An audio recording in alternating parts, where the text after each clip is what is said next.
கிறிஸ்துவுக்குள் பிரியமான சகோதர சகோதரிகளே, இயேசு கிறிஸ்துவின் இனிதான நாமத்தினால் உங்களை வாழ்த்துகின்றேன். உங்களை அட்வென்டிஸ்ட் மீடியா சென்டர் யூடியூப் தளத்திலே சந்திப்பதில் நான் மிகவும் மகிழ்ச்சி கொள்கின்றேன். நேயர்களே, நாம் தேவ செய்திக்குள் கடந்து செல்வதற்கு முன்பதாக கண்களை மூடி ஜெபம் செய்வோம். எங்களை அதிகமாக நேசிக்கிற எங்கள் அன்பின் ஆண்டவரே, உம்முடைய வார்த்தையை தியானிக்க போகிறோம். எங்களோடு கூட நீர் பேசுங்க.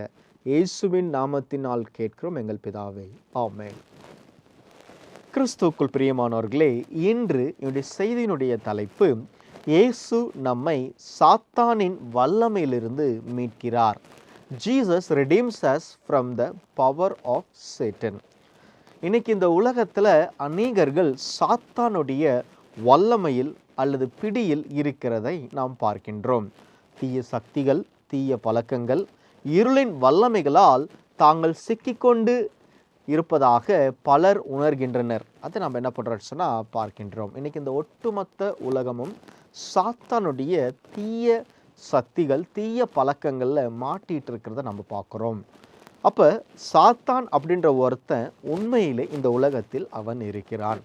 அப்போ இந்த உலகத்தில் அவன் இருக்கிறான் அப்படின்னு சொன்னால் அவனுடைய குறிக்கோள் என்னன்னு கேட்டிங்கன்னு சொன்னால், தேவனுடைய பிள்ளைகளை அழிப்பதே அவனுடைய மிக முக்கியமான குறிக்கோளாக இருக்கிறது என்று நாம் பார்க்கின்றோம்.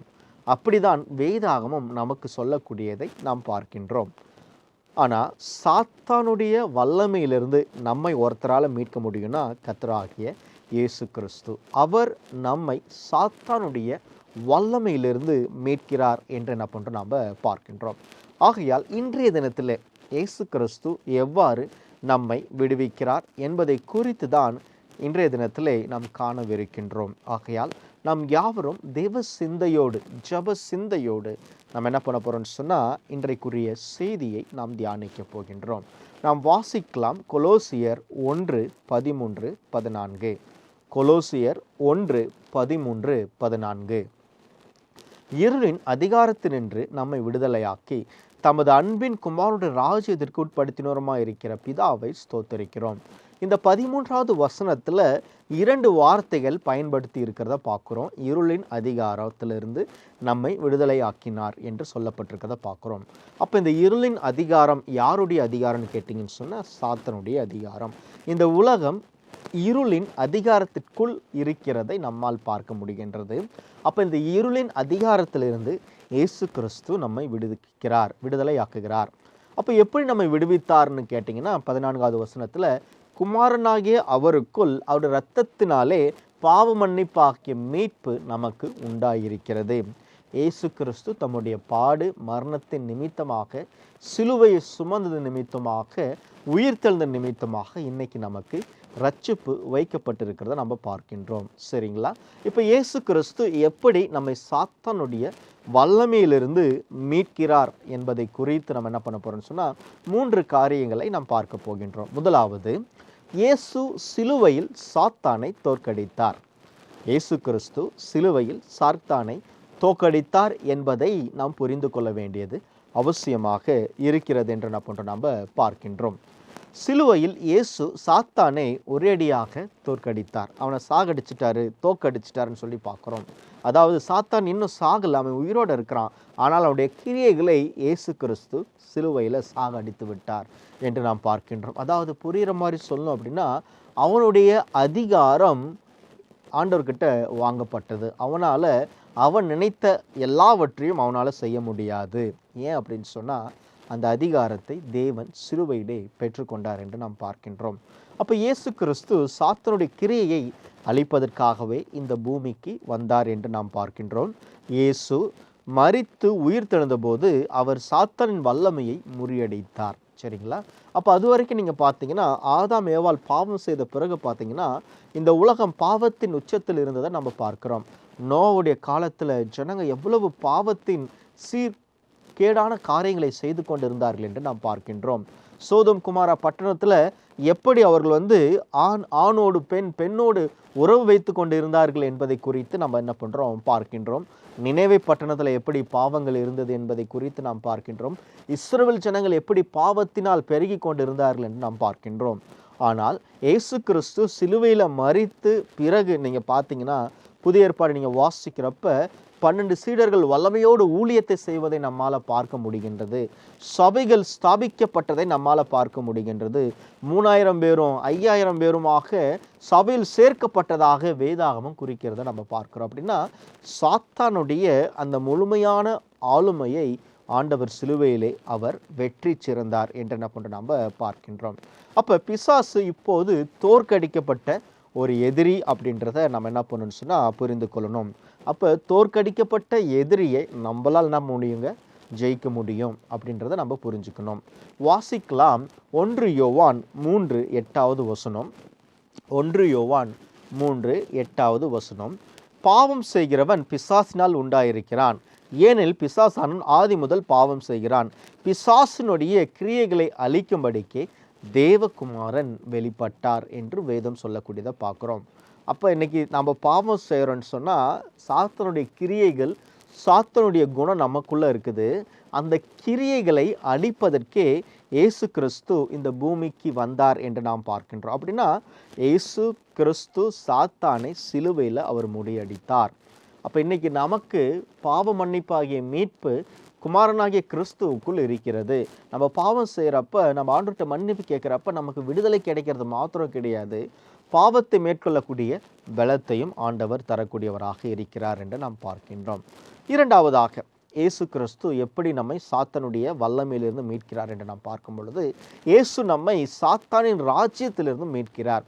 இப்போ சாத்தானுடைய வல்லமையிலிருந்து நம்மை மீட்கணும்னு சொன்னால் அவனுடைய ராஜ்யத்திலிருந்து நம்மை மீட்கணும். அதுதான் ரொம்ப முக்கியமானது. அநேக நேரங்களில் நம்ம எதிரியினுடைய நாட்டில் இருக்கிற வரைக்கும் நம்மளால் என்ன பண்ண முடியாதுங்க, அடிமையாகத்தான் இருக்கணும், அது வெளியே வர முடியாது.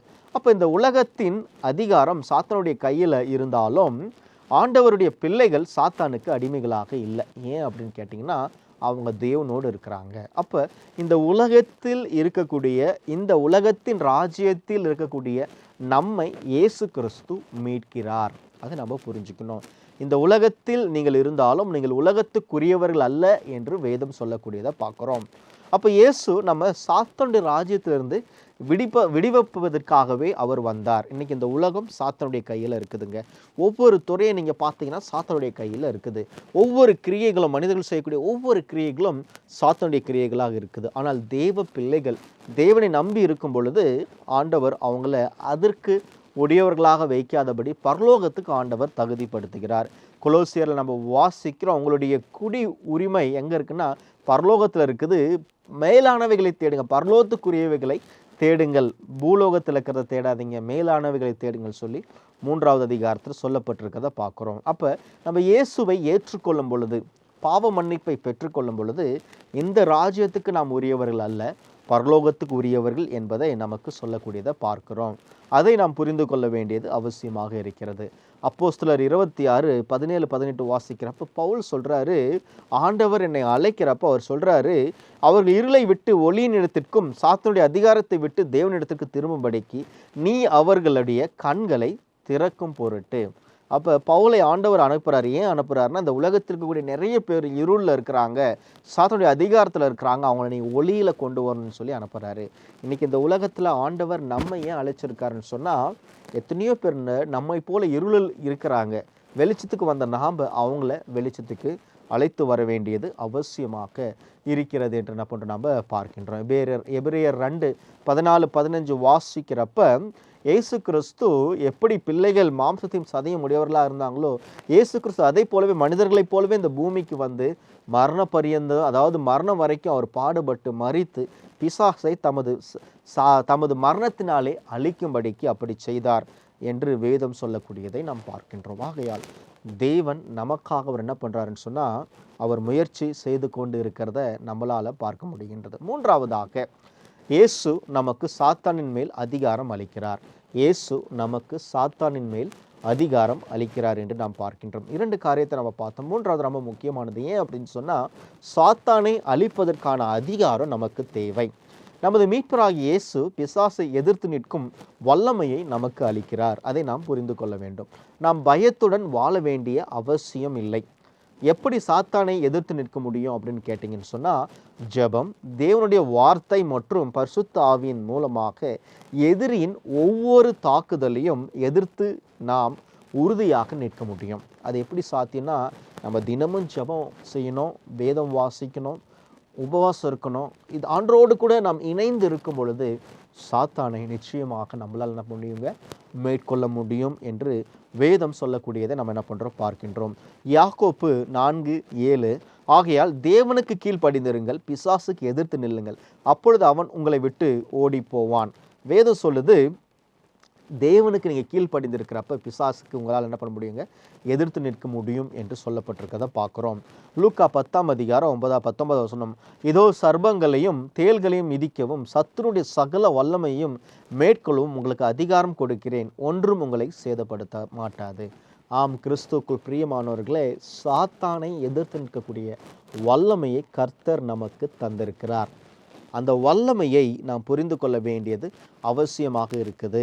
இயேசு கிறிஸ்து எப்படி இந்த பூமியில் வந்து பிறந்து வாழ்ந்து மரித்து அவர் உயிர் தெழுந்தாரோ அதை போலவே அவருக்குள் நாம் வாழும் பொழுது நாமும் மரணத்திலிருந்து உயிர் அடையக்கூடிய வல்லமை ஆண்டவர் நமக்கு தருவார் அவருடைய வருகையில். அதே போலவே நம்மாலையும் சாத்தானை எதிர்த்து நிற்க முடியும். இனி நாம் சாத்தானுக்கு அடிமைகள் அல்ல, அவருடைய வல்லமைக்கு அடிமைகள் அல்ல. ஏன் அப்படின்னு சொன்னால், இயேசு கிறிஸ்து தம்முடைய விலையேற பெற்ற ரத்தத்தை சிந்தி உங்களையும் என்னையும் மீட்டிருக்கிறார், விடுவித்திருக்கிறார். அவருடைய இரக்கங்களையும் அன்பையும் நாம் புரிந்து கொள்வோம். கண்களை மூடி ஜெபம் செய்வோம். எங்களை அதிகமாக நேசிக்கிற எங்கள் அன்பின் ஆண்டவரே, இந்த செய்தியை கேட்ட ஒவ்வொருவரும் இந்த கருத்தில் சமர்ப்பிக்கிறோம். அவங்களோடு கூட கர்த்தர் நீர் பேசும்படியாக ஜெபிக்கிறேன். ஏதாவது ஒரு பாவத்தில் அவங்க இருந்தாருங்கன்னா அவங்களை விடுதலை ஆக்குங்க. சாத்தனுடைய வல்லமையில் இருப்பார்கள் என்றால் விடுதலை ஆக்குங்க கர்த்தரே. அவங்களுக்கு வல்லமையை தந்து என் ஆண்டவர் நீர் உம்மை போல நாங்கள் வாழ கிருபை செய்யுங்க. இயேசுவின் நாமத்தினால் கேட்கிறோம் எங்கள் பிதாவே, ஆமென். எனக்கு அன்பான சகோதரர்களே, உங்களுக்கு ஏதாவது ஜெப விண்ணப்பங்கள் இருக்கும் என்றால் தயவாய் இந்த யூடியூப் சேனலில் நீங்கள் எங்களை தொடர்பு கொள்ளும்படி நான் உங்களை அன்புடன் கேட்டுக்கொள்கின்றேன். கண்களை மூடி நாம் ஜெபம் செய்தோம். கர்த்தர் நம்மை ஆசீர்வதிப்பாராக. ஆமென்.